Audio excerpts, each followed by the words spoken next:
मनीष कश्यप एक बात हमसे कहे कि अब तो हम बलि के बकरा बन गए हैं और हम सूली पे चढ़ गए हैं, आप लोग डरिएगा मत। मनीष कश्यप के लिए नहीं, बिहार के लिए लड़ना है। बहुत भावुक हो गए। बता रहे थे कि स्टालिन बिहार जाने वाले हैं, वहां के मुख्यमंत्री। उससे पहले मेरा वार्ड चेंज कर दिया गया, हम नशा वशा नहीं करते हैं, उसके बावजूद भी हमको नशेड़ियों के बीच में नमस्कार, गंगा न्यूज में स्वागत है। आज हमारे साथ विशाल जी है। गोपालगंज से आप लोग जानते होंगे, काफी मनीष कश्यप के नजदीकी हैं और गए थे मनीष कश्यप से मिलने के लिए भी। वहां पे क्या तस्वीर है वो सारे बात मैं रखना चाहूंगा। मनीष कश्यप को बोल रहे थे बहुत ही में हुए हैं, क्या बातचीत हुई वो सारे मैटर कर रखो। स्वागत है आपका गंगा न्यूज में। बहुत बहुत धन्यवाद गंगा नीज, आप लोगों को देख के बहुत एनर्जी आता है, बहुत एनर्जी के साथ बोलते हैं आप, बहुत अच्छा काम कर रहे हैं। मनीष कश्यप से मिलने हम लोग गोपालगंज से, बिहार से चलकर हम गए थे तमिलनाडु, 2500 से 3000 किलोमीटर का दूरी तय करके। और फाइनली वहां पहुंचने के बाद से 2 दिन मुलाकात हुआ लगातार, मंगलवार को भी और बृहस्पतिवार को भी। बिहार के मुद्दों पे बात हुआ। एक बार भी मनीष भैया बिहार अपने परिवार का जिक्र नहीं किए। बार बार मनीष कश्यप सिर्फ बिहार को बदलना है, बिहार को बदलना है, एक लड़ाई लड़ना है, बिहार को बेरोजगारी से आजाद कराना है, पिछड़ापन से आजाद कराना है। आज भी देश का सबसे पिछड़ा राज्य बिहार है, आखिर क्यों? ये सवाल सबको पूछना है। और जाइएगा तो बहुत सारा विषयों पे बात हुआ और बहुत सारे बात हैं जो लोगों को भी बोले कि लोगों को बोलिएगा, बताइएगा लोगों को कि मनीष कश्यप के लिए नहीं, बिहार के लिए लड़ना है। और बिहार को कहीं न कहीं, जो आज भी बिहार के युवा जो पिछड़ापन के शिकार हैं, जिनको जानबूझकर अशिक्षित किया जा रहा है, जो सरकारी विद्यालय हैं, यूनिवर्सिटियाँ हैं, उन सब में सेशन लेट किया जा रहा है और जानबूझ के उनको बेरोजगार बनाया जा रहा है। देख रहे हैं ना, अभी शिक्षक बहाली आया है, इसमें रोज संशोधन हो रहा है और लाखों युवाओं के भविष्य के साथ किस तरीके से वो लोग बैठ के एक कैबिनेट के मीटिंग में बैठ के और एक सिग्नेचर और एक पेपर में उन लोग पूरा जीवन ही बर्बाद कर दे रहे हैं लिख के। तो इन सब चीजों के लिए बिहार के लोगों के लिए लड़ाई लड़ना है सबको। अच्छा, मनीष कश्यप कितना देर मुलाकात हुआ है आपकी? वो जब हमारे न्यूज में चलते थे, बिहार में रहते थे, उस तरीके की उनका कैसा चेहरा हो गया आप देखे? पहले से दुबले-पतले हो गए हैं, क्योंकि यहाँ के भोजन में और वहाँ के भोजन में बहुत अंतर है। अब वहाँ क्या है कि आप दाल-भात माँगिएगा, तो वहाँ कहीं समझ लेगा सब कि कहीं गरिया तो नहीं रहा है। तो वहाँ का लैंग्वेज बहुत ज़्यादा प्रॉब्लम है और अंदर जेल के अंदर है, तो वहाँ पे हिंदी भाषी लोग तो हैं नहीं। जितने तमिल और उधर के लोग हैं, वो हैं और भाषा को लेके उनको काफ़ी प्रॉब्लम है। तो हमको लगता है कि खाना-पीना को भी लेके उनको काफ़ी प्रॉब्लम है। पहला दिन तो बहुत अच्छे से बात हुआ, दूसरा दिन बहुत भावुक हो गए। बता रहे थे कि स्टालिन बिहार जाने वाले हैं, वहाँ के मुख्यमंत्री। उससे पहले मेरा वार्ड चेंज कर दिया गया, हम नशा-वशा नहीं करते हैं, उसके बावजूद भी हमको नशेड़ियों के बीच में रख दिया गया है, जो गाँजा पी रहा है, जो बीड़ी पी रहा है, वैसे लोगों के बीच में रख दिया गया है, हमको बहुत दिक्कत हो रहा है।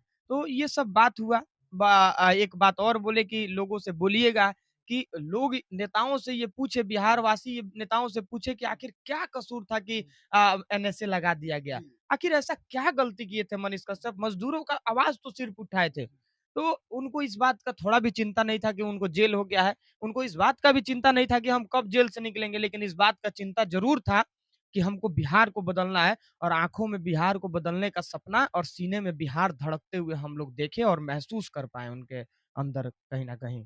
तो यही तो नहीं होगा कि पुल जो गिरा है वो दिखाए थे कि मतलब ये पुल में दरार है, उसी ऐसा है से वो। तो दिक्कत था ना, उसी चीज़ से बिहार के नेताओं को दिक्कत है। वो आज बिहार में होते, तो आज शिक्षक अभ्यर्थियों के साथ जो हो रहा है, उन लोगों के साथ मजबूती के साथ कहीं न कहीं मनीष कश्यप खड़ा होते।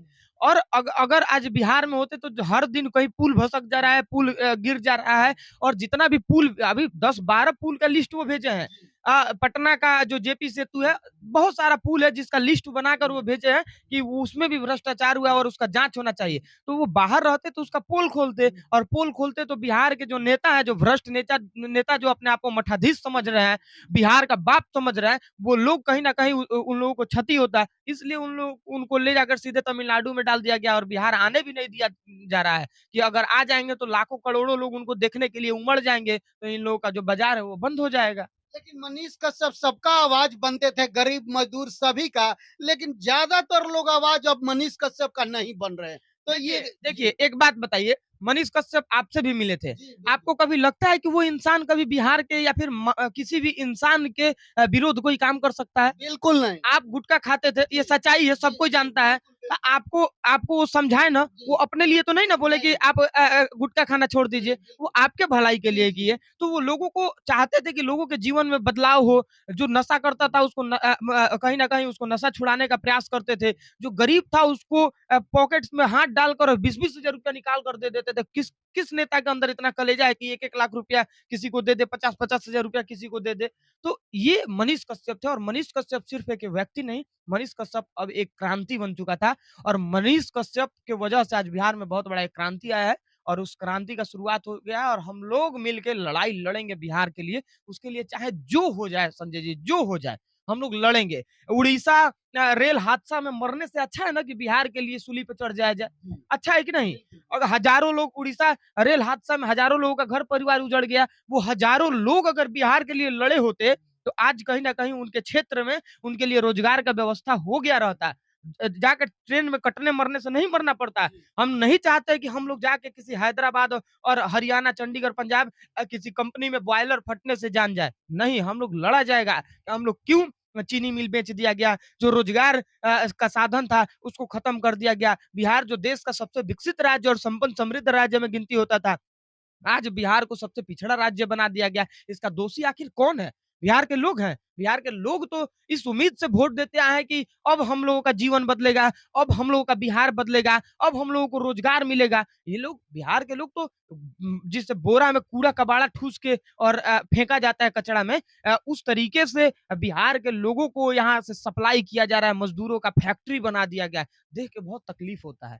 लेकिन हम लोग नीति लड़ के मरना चाहते लेकिन हैं। नीतीश जी तो कई बार बोले हैं कि लॉकडाउन में भी बोले थे कि यहीं पे हम रोजगार देंगे, हाँ, जाने नहीं नीतीश कुमार जी तो 18 साल पहले भी बोले थे कि हम पलायन को रोकेंगे, पलायन को रोकेंगे। कहाँ रुक गया पलायन? आज देखिए कि हर गाँव से हर गाँव में आपको युवा देखने को नहीं मिलेंगे। हर गाँव के युवा कहीं न कहीं बेचारे जाके दूसरे राज्य में नौकरी करने पे मजबूर है। क्या करेंगे भाई? घर चलाना है, कोई भूखे नहीं ना मरेगा।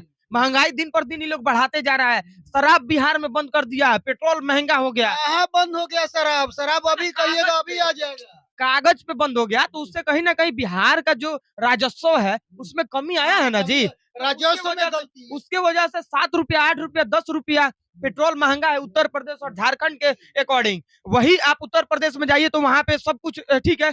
वहाँ पे जो शराब इंग्लिश शराब मिल रहा है उससे कितना लोग मर रहा है। लेकिन यहाँ पे जहरीली शराब पीने से हर दिन लोग मर रहा है। हज़ारों लोगों का घर उजड़ गया। पहले लोग शराब पीने की वजह से जेल में जाता था क्या? अब शराब पीने की वजह से लोग जेल जाता है और जेल जाने के बाद से लोग अपराधी बन जाता है। ये सब सवाल पूछना लेकिन पड़ेगा। छोटे-छोटे लड़के भी आज मतलब शराब बेच रहे हैं, नशा भाई के उनको लग रहा है कि हम जाएँगे, हम लेके आएँगे एक पेटी, तो हमको ₹1000 एक दिन में कमा लेंगे और वो छोटे बच्चे जब जेल जा रहे हैं, तो जेल जाने के बाद तो वो अपराधी बन जा रहे हैं। वो अपने सुरक्षा के लिए कट्टा पिस्टल रखना शुरू कर दे रहे हैं। तो अपराधी बनाया जा रहा है बिहार में। अपराधी बच्चे बन नहीं रहे हैं। उन लोगों को शिक्षा और हाथ में कलम देने की जगह उन लोगों के हाथ में पिस्टल थमाने पे मजबूर किया जा रहा है। अच्छा विशाल जी क्या लगता है कि मनीष कश्यप को कहीं तोड़ने का कोशिश तो नहीं मनीष किया है? अरे भाई, भगत सिंह को कोई तोड़ पाया था? भगत सिंह को कोई तोड़ पाया था? वो तो सूली पे हँसते-हँसते चढ़ गए। हम एक एकदम कसम से बोल रहे हैं ये बात मनीष कश्यप हम बोले हैं, हम बनावटी बात नहीं बोल रहे हैं कि मेरे साथ तो जो होना था वो हो गया। अब आप लोगों को नहीं लड़ना है और बिहार के लोग अब लड़ाई लड़े। हम मेरे साथ जो होना था, मेरा जो बर्बाद होना था ये लोग कर दिए। अब हमको किसी चीज़ का डर नहीं है और मनीष कश्यप पहले डरते भी थे, तो अब उनके अंदर से डर को मार दिया गया है। अब मनीष कश्यप आएँगे बिहार में तो देखिएगा कैसे ब्लास्ट होगा। लेकिन अभी कई पत्रकार पे जो एफआईआर हुआ था, जेल भी गए थे, उन वो लोग डर गए। मैं इंटरव्यू लिया था, मैं नाम को खुलासा नहीं करूँगा। बिल्कुल, देखिए लेकिन देखिए लेकिन वो बोले कि लोकतंत्र फ़ोन का करके दुहाई देने वाले लोग, संविधान का दुहाई देने वाले लोग, संवैधानिक अधिकार को छीन रहे हैं, लोकतंत्र का गला घोट घोट रहे हैं। हम नहीं है पत्रकार, हम मेरा अधिकार है ना जी बोलना, सवाल पूछना, भ्रष्ट लोगों के खिलाफ लड़ना। हम आज़ादी में हैं। हम आज़ादी वाले देश में हैं, तो हम मेरा अधिकार है ना कि कहीं गलत हो रहा है तो हम बोले। कि अंग्रेज वाला शासन काल है जिसको जो मन करे वो करे और हम लोग मुँह बंद करके गूंगा बन के देखते रहें। ऐसा नहीं होगा। उससे बेहतर होगा कि हम लोग फांसी पे चढ़ जाएँ। जी। तो अच्छा ये बताइएगा मनीष कश्यप कब तक आएंगे बिहार, क्या कुछ? बहुत जल्द आए हैं, आएँगे। आप चाहते हैं ना कि मनीष कश्यप आएँ? बिल्कुल आप हम चाहते हैं ना? बिल्कुल नेता चाहेंगे। लेकिन नहीं चाहते हैं। नेता जिस दिन चाह देंगे आ जाएँगे, लेकिन बहुत जल्द मनीष कश्यप आएँगे और विश्वास करिए इस बात का कि आपका जनरेशन जो है वो मज़दूरों का फैक्ट्री बन गया, दर-दर भटका। आने वाला आपके बाद वाला जनरेशन बहुत बिहारी होने पे गर्व करेगा और बिहार में बहुत सुखी रहेगा और बिहार में रह के रोज़गार करेगा। आप इंतज़ार करिए उस वक़्त। मनोज तिवारी अभी मिलने जाने वाले हैं। सब कोई जाएगा मिलने। विपक्ष के नेता कई गो जा रहे हैं मिलने मनीष कश्यप से। सबको पता है कि नई युग का शुरुआत हो गया है। अभी आप नहीं जानते हैं अंतर बिल्कुल, हो रहा है। बिल्कुल बच चुका है अरे बिहार में। नए युग का शुरुआत है, नए युग का शुरुआत। ये लोग कब तक मठाधीश बन के बैठे रहेंगे भाई? हम आप लड़ेंगे और लड़ के क्या एक चोर-चुहार नेता बन सकता है मनीष कश्यप और आप नहीं बन सकते हैं।